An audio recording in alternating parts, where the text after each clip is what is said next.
At this moment, episode 422 is still processing. Nobody's even seen it yet. And I went back on the computer and tried to find that World of Warships CGI, and I found one that is similar, and I think it's almost better. I'll just open it up here and we'll look around on it. It's basically the same, but I think it operates a little smoother, and the detail seems to be somewhat better. I'll let you see what you think here.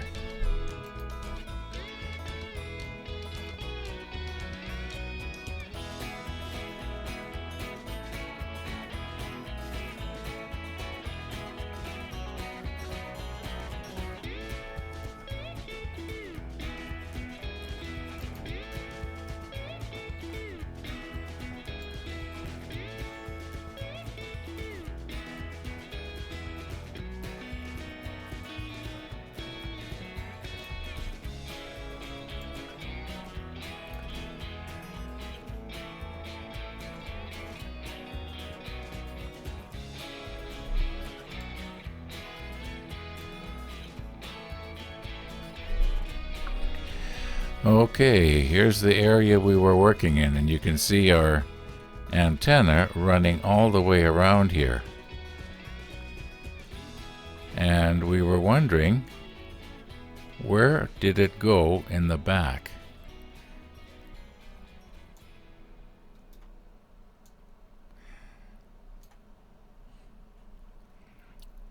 Well, on this drawing, it goes in behind the mast and then continues out the other side.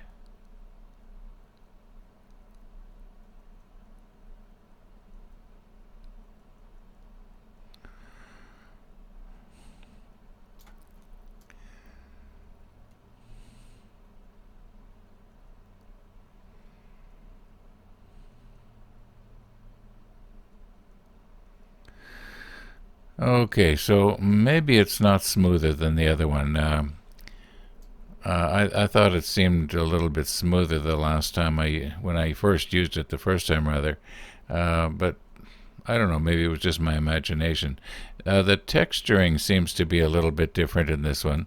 Otherwise, it's basically the same, I guess. Anyway, we got it back for as long as it lasts. Be nice to refer to again. Just a couple of things here. First of all, when we were looking at that CGI there, I was noticing that the top on the drawing looked different from our Bismarck. I was seeing an extra one of these parts here, and then on top of it was a little round thing. Well, maybe I'll show it again. And yeah, I was just sort of wondering, how come their Bismarck had that and ours doesn't?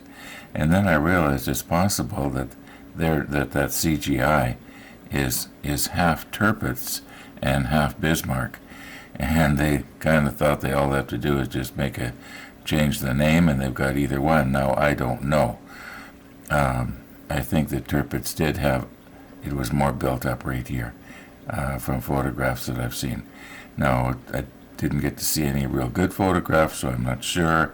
All I know is that you have to remember, we're looking at a drawing when we look at those CGIs. And it's not like we're looking at the actual photograph, although they are very, very good. Now, another thing I realized is that in yesterday's video, I forgot to mention that when I tried to make a loop out of the easy line and then loop it around the end, and have it just sort of lay over and then pull it tight, kind of like almost like tying a knot, so to speak, or like what they call it like a half hitch or half of a half hitch. Anyway, it didn't work. This stuff is so rubbery, it just wants to spring back, and I would get it and I would lay it over the end, and then it would just sort of pop off. It's how memory foam goes back to its exact shape? Well, this stuff wants to go back to its exact shape instantly. So it just didn't work out.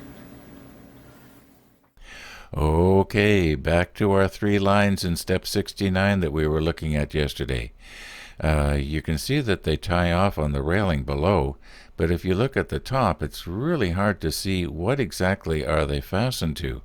However, if we move ahead to step 70, you can see that those lines that are labeled letter P are tied at the top of the antenna outrigger.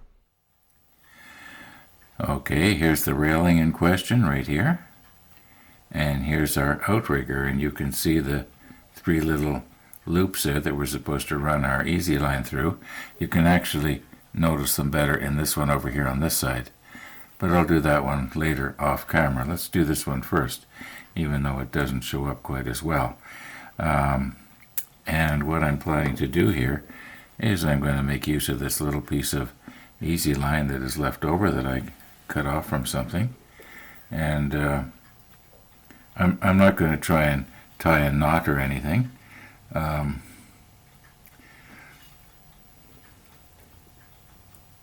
think I can get that to go through there. I haven't tried yet. There, is that through? No. I'll put the macro lens on and we'll do it that way. Macro lens always helps. Okay, we are zoomed in here now. So I should be able to see better, right?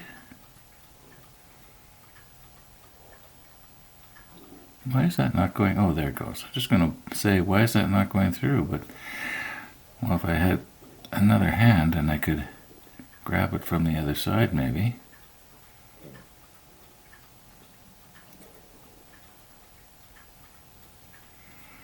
Okay. Now, we don't need to go too far down here. Although it's kind of nice to...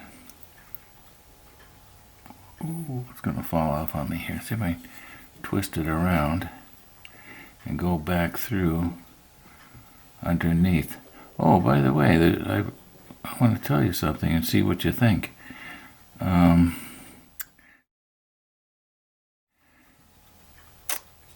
come on here.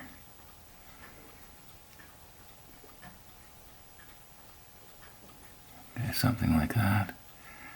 There. No.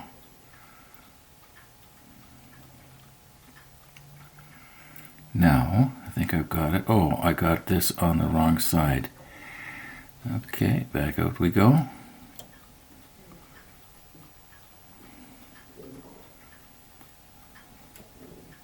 And I'm not going to say you can see this a whole lot better than I can. That's why I'm goofing up here. Maybe I got too short a grip here. Too long a grip. I need a shorter grip. Like that. Now, can I... Okay, I got another piece of tweezers here, so I think I can probably grab onto it when it comes through. There we go. Why didn't I do that in the first place?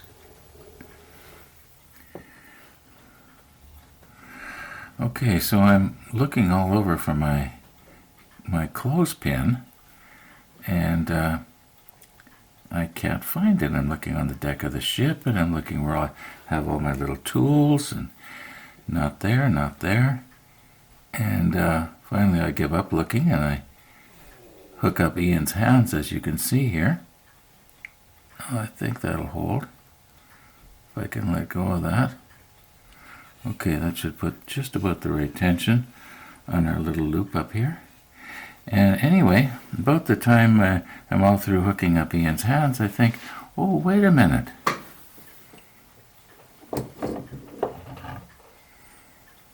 Yeah, that was the last time I used it. Well, thanks, Ian.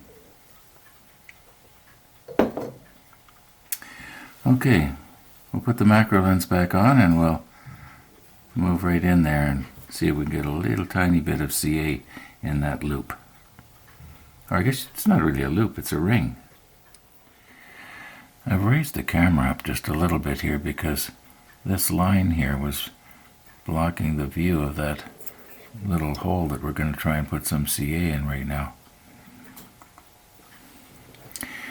I think I'm going to do it from the back.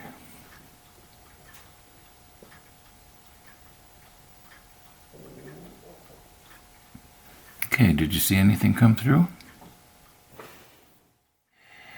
Now, here is an example of where trying to use this razor blade like this is actually foolhardy. You know, what I want to do now is I want to cut that line up near the ring, the line that the blue tack is hanging onto, that is. And there are other lines that I could accidentally cut. You know, there's the one going down to Ian's hands, and then there's this one here, and there's this one here. So both Tennessee Jim and somebody else has recommended that I take one of these razor blades and cut it down and put it onto something. Somebody had actually suggested I could use the pin vise, and you could put a broken piece of razor blade into that. Tennessee Jim was saying put it into the end of a dowel or something. I kind of like the dowel idea better because I use this pin vise. So I'm just going to go ahead and try and figure something out, and we'll look at it when I get done.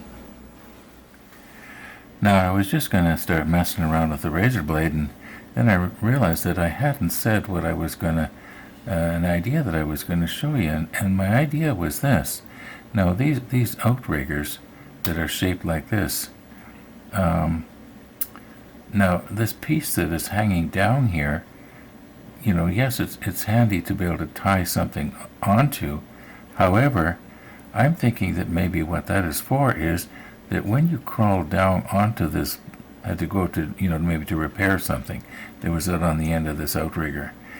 The idea would be is you would hang onto this upper part and you would stand on the lower part.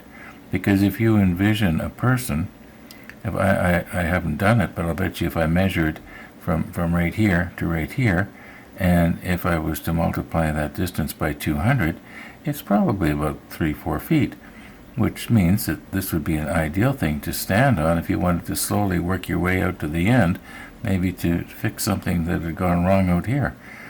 Makes sense to me. Maybe some of you fellas have actually been on a ship that had these sort of things, and you would know. In the comments below, please. I don't care if I'm wrong. Just like to know. Okay, here's the plan. May as well just leave this one in its little antique protective holder here. And I have 4 more brand new razor blades. Now I'm going to want to be cutting a little piece, and I think that the steel will probably snap. However, when it snaps, there's the distinct possibility that the splinters could go flying off and hit me. Anyway, just kind of make sort of like a safety glass on your car, that kind of thing.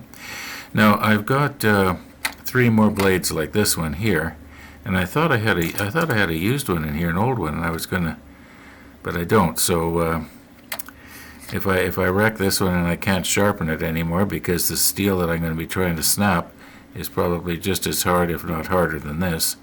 So the idea will be to try and break this up into probably, I'm thinking, maybe thirds. Well, we'll try and snap it right here and see what happens. And this may or may not work. I have never done this before with a razor blade, so.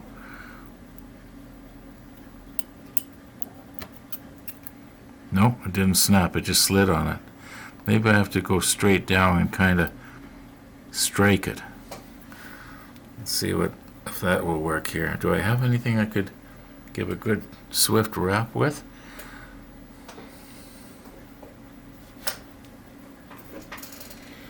There, I got these. Now, did anything happen there?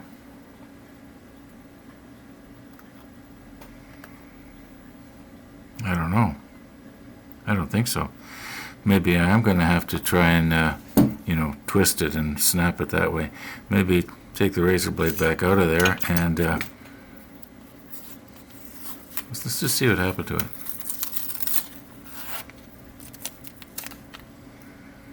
No, it didn't break it. So maybe I'll have to go over from both sides like this, and then like this. Okay, now what can I grab this with to break that off so that it's not gonna, I don't want it to come through the paper. And where's another pair of pliers here?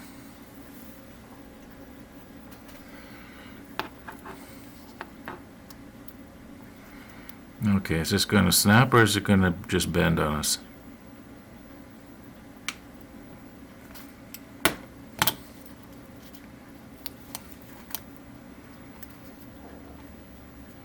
No, all it did was kink. Okay, I'm going to have to think of something else here.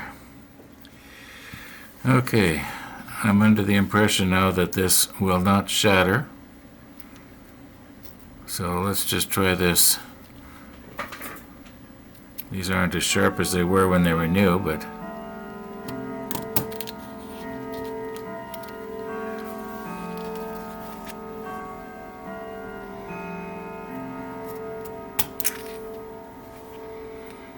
okay, now I don't think we need the full length of that. We'll just take half of it.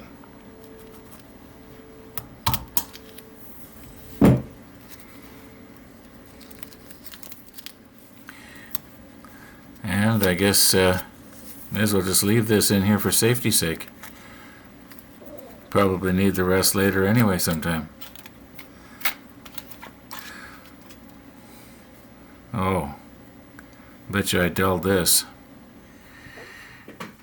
Alright, I realize that I'm going to be ruining the point of this, but let's shape it more like a number 11 blade. Just maybe if I put this over like this, I have something to hold on to. I'm trying to hold it so you can see it too.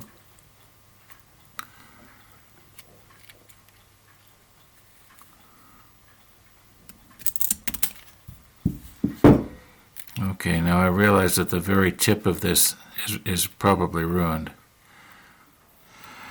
Okay, as you can see, I've trimmed it down even a little more. It is now about half the size of a regular number 11 blade. I don't think I've damaged this sharp edge here at all. And as far as the tip goes, well, it probably won't be cutting out that last quarter of a millimeter anyway. So now what we have to do is take something like this dowel, and I think Tennessee Jim suggested split the dowel and put the razor blade in it, or I could maybe just take something and just glue it to it with, let me go back down to my workshop and see if I can find another dowel, something like this. Okay, I found this downstairs with my pen turning stuff. Don't know what it was I used it for last. Guess if I watched all my pen turning videos one after the other in their entirety, all thousands and thousands of hours of it. Well, maybe not thousands, but way too much anyway. So we'll just make a little tiny slit in the end with the razor saw here, and then we'll glue this in place. Something very similar to this, I would think. There, see how easy that was?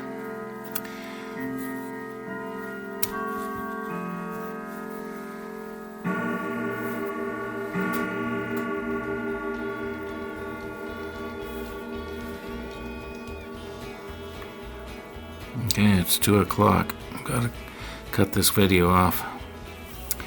I'm trying not to get it out of your field of view here, yet be able to work on it myself. Now that looks about right, and I think if I took a little bit of CA thin now and just put it on the end there and let it wick its way into the crack, I'm probably going to want to be able to take this out again and replace it. So I don't want to adhere it in there too hard, and yet I don't want it to fall out when I put a little pressure on, if you know what I mean. But you know what? We'll check it out and see how it works tomorrow. Because we're, like I mentioned, we're indicated, we're kind of running out of time here. So thanks for watching, and all being well, We'll see you tomorrow.